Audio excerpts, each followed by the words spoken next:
할렐루야. 아멘. 우리 옆에 있는 분들과 인사하겠습니다. 사랑합니다. 사랑합니다. 축복합니다. 우리가 전번 주에 이어서 우리가 영적 삶이 주는 부요함이라는 제목으로 계속해서 말씀을 전가하도록 하겠습니다. 제가 가만히 보니까요, 실패하는 사람들은 계속 실패를 하더라고요. 왜 그럴까 생각을 해봤어요.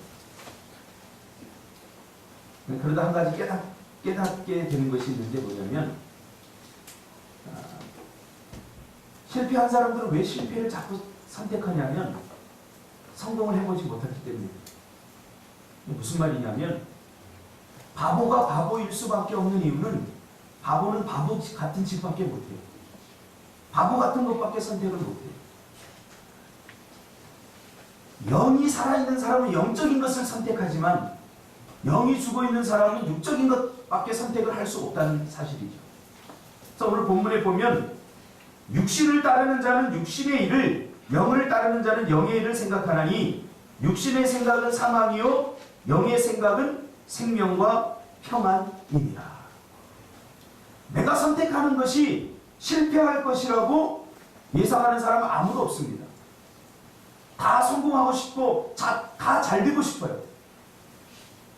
그러나 영이 죽은 사람은, 영이 죄로 말미암아 타락한 사람은 항상 풍성한 것, 영적인 것, 부유한 것을 선택할 수 없다는 거죠. 오늘 본문이 내리는 결론이 바로 그겁니다. 육신의 생각은 하나님과 원수가 되나니 이는 하나님의 법에 굴복하지 아니할 뿐 아니라 할 수도 없습니다. 육신에 있는 자들은 하나님을 기쁘시게 할 수 없죠. 복된 것을 선택할 수 없죠. 영적인 삶을 살아야 인생의 풍성함과 하나님께로부터 오는 영적인 부요함을 누릴 수 있다는 거예요. 여러분, 세상에 실패하고 싶은 사람이 어디 있습니까? 세상의 근심과 염려로 살아가고 싶은 사람이 어디 있습니까? 그러나 육신에 붙들린 사람은 그 선택 자체가 육신적인 것뿐이기 때문에 결과가 사망이라는 거예요. 부유하지 못하다는 거예요. 그러므로 영적인 삶을 살아야 하나님께로부터 오는 풍성함과 부유함과 축복된 삶을 살 수 있다는 것이 오늘 로마서 8장이 우리에게 주는 결론입니다. 자, 그렇다면 우리가 전번 주에 살펴본 것처럼 계속해서 영적인 삶을 살고 싶은데, 그럼 어떻게 사는 것이 영적인 삶인가? 오늘 본문에서 한 4가지로 이야기하고 있지만 그것을 압축해서 보면 2가지로 우리가 분류할 수 있습니다. 그럼 영적인 삶이라는 게 어떻게 사는 것이 영적인 삶인가? 첫째로 자기를 부인하는 것이 영적인 삶입니다. 13절에 보면 너희가 육신대로 살면 반드시 죽을 것일되 영으로서 몸의 행실을 죽이면 살리니, 그렇게 말하고 있습니다.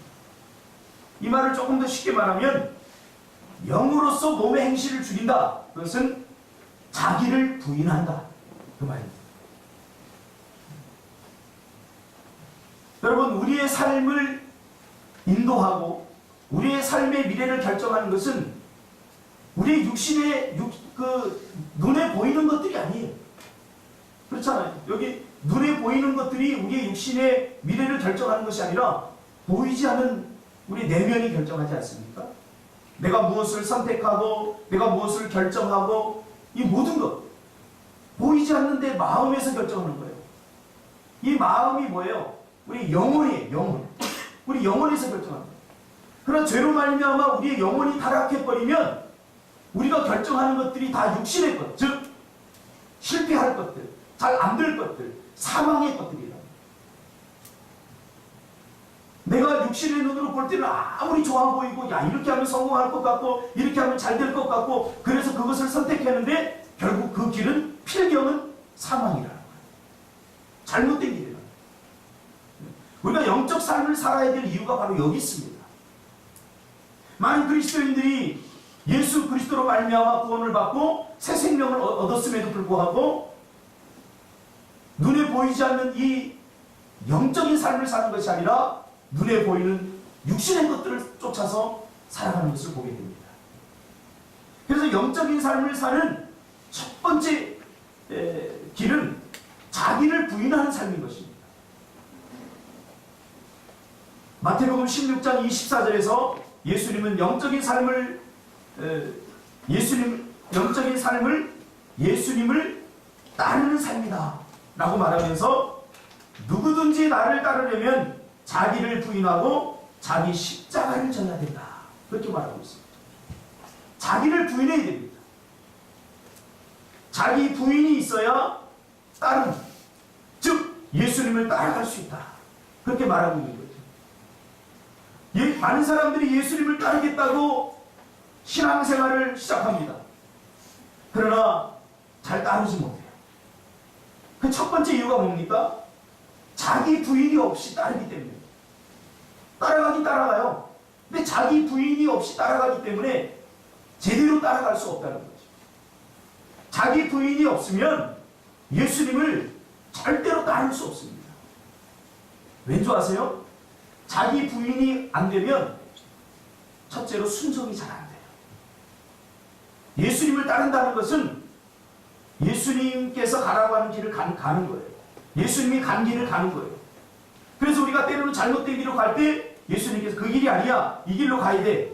그렇게 예수님께 순종을 요구할 때 자기 부인이 되지 않으면 자기의 생각과 자기의 경험, 자기의 주장 이런 것들이 죽지 않으면 예수님 그 길로 가면 안 돼요. 이 길로 가야죠.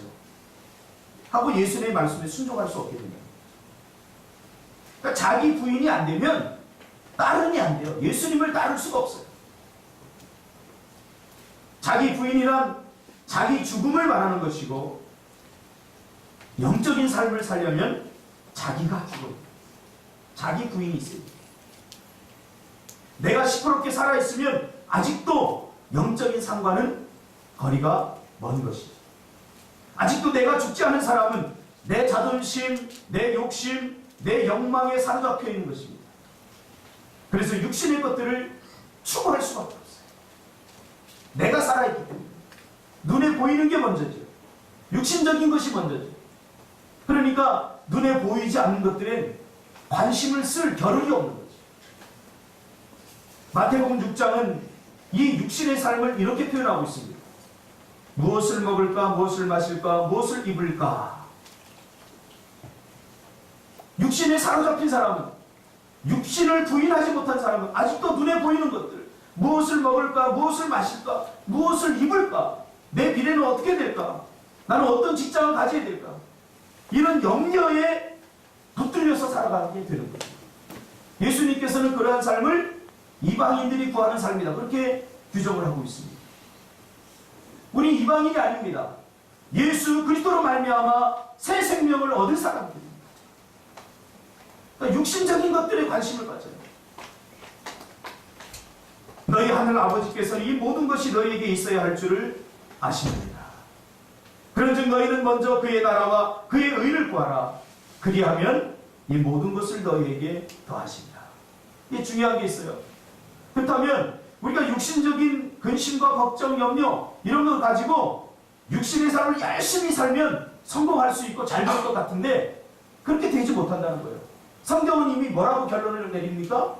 육신을 추구하는 삶은 사망이라고 결론을 내렸거든요. 이게 문제입니다. 제가 보니까 그래요. 신앙생활 한다고 하면서 믿음 안에서 제대로 신앙생활 하지 못하는 사람들은 육신을 따르게 되어 있어요. 육신을 따르는 사람들은 잘 되느냐? 그렇지 못하다는 거예요. 그 결론에 항상 가서 서보면 결국 다 잃어버려요.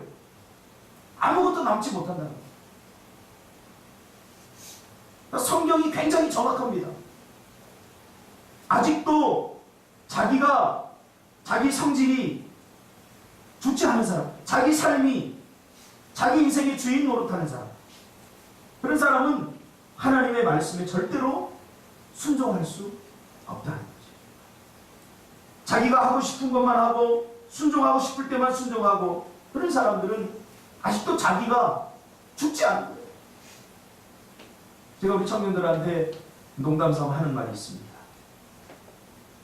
야, 하나님의 음성을 들을 수 없거든 목사의 말이라도 좀 제대로 잘 들어라.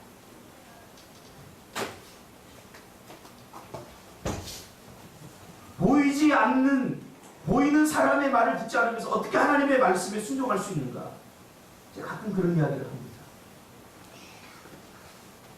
사도 바울은 예수님을 만난 이후에 이렇게 고백합니다. 갈라디아서 2장 20절에 내가 그리스도와 함께 십자가에 못 박혔나니 그런즉 이제는 내가 산 것이 아니요 오직 내 안에 그리스도께서 사신 것이다.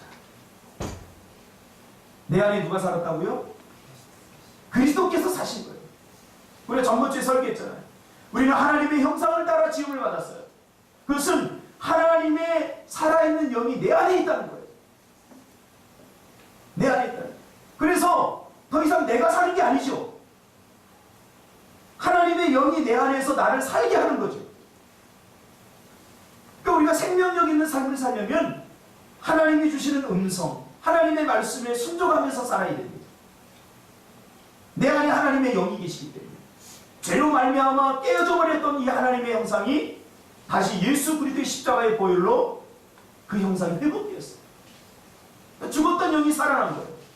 지금 여러분 안에 누가 계십니까? 성령께서 계십니다. 영적인 삶을 산다는 것은 자기를 부인하고 내 안에 성령께서 계시다는 것을 인정하는 삶이에요. 어떻게 인정합니까? 우리의 삶의 모든 결정의 순간, 우리의 삶의 모든 선택의 순간, 우리의 삶에 내가 어떤 길로 가야 할까 이런 순간에 내 안에 계신 성령께 물어야지 되는 거죠. 성령님 어떻게 할까요? 간단합니다.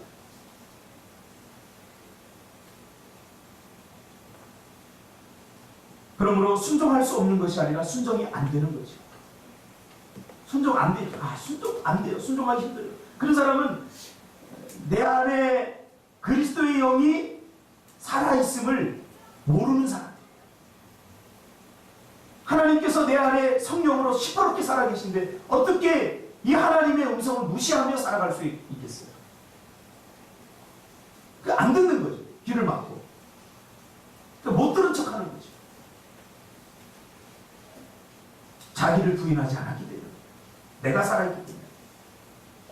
자기를 부인하는 사람들의 순종이 잘 됩니다. 왜요? 내 안에 내가 산 것이 아니라 내 안에 그리스도께서 살고 계시기 때문이죠. 여러분 일주일을 살아가면서 얼마나 하나님 내 안에 살아계신 성령의 음성을 듣고 사십니까? 우리가 셀 예배 때 청년들에게 셀별로다가 일주일 동안 있었던 일들에 대해 간증을 하려고 합니다. 5분 간증. 근데 간증할 게 없어요. 이렇게 말하는 사람들 보면 가슴이 아파요. 5분 동안도 간증할 게 없어요. 그럼 성령과 함께 동행하지 않는다는 거예요. 우리가 신앙생활 한다는 것은 여기 나와서 예배하고 기도하고 이런 종교적 행위를 말하는 게 아니에요. 신앙생활 한다는 것은 하나님과 동행한다는 거예요.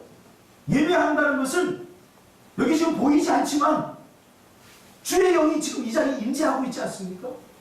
이 영을 의식하고 그 하나님께 찬양하고 그 하나님께 기도하고 그 하나님이 말씀을 통하여 우리에게 뭔가 응답을 주시고 선한 길로 인도해 주시는 그 소리를 들어야 되는 거죠. 순종할 수 없는 것이 아니라 순종이 안 되는 거죠.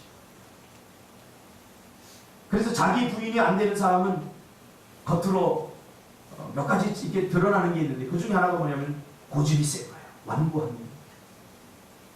자기 고집, 자기 고집. 거룩한 고집이 아니라 하나님이 주신 고집이 아니라 거룩한 고집이 아니라 자기 고집, 완고한 거죠. 자기 부인이 안 된 사람은 고집이 얼마나 센지, 황소 고집. 아무리 하나님이 이야기해도 잘 듣지 않아요. 그런 사람은 결국 어떻게 됩니까? 육신적인 수준까지 내려가서 맞고 또 맞고 또 맞고 또 맞고 죽을 때까지 맞고 그래도 잘 깨닫지 못하는 사람은 그 인생이 거기서 끝나는 거죠. 여러분 고집 센 것을 믿음 좋은 것으로 착각해서는 안 됩니다. 자기 주장이라고 착각해서도 안 됩니다. 수준이 있다고 착각해서도 안 됩니다. 자기가 걷는 길이 올바른 길이라고 착각합니다. 잠언 14장 12절에 보니까 어떤 길은 사람이 보기에 바르나 필경은 사망이니라. 굉장히 중요한 말입니다.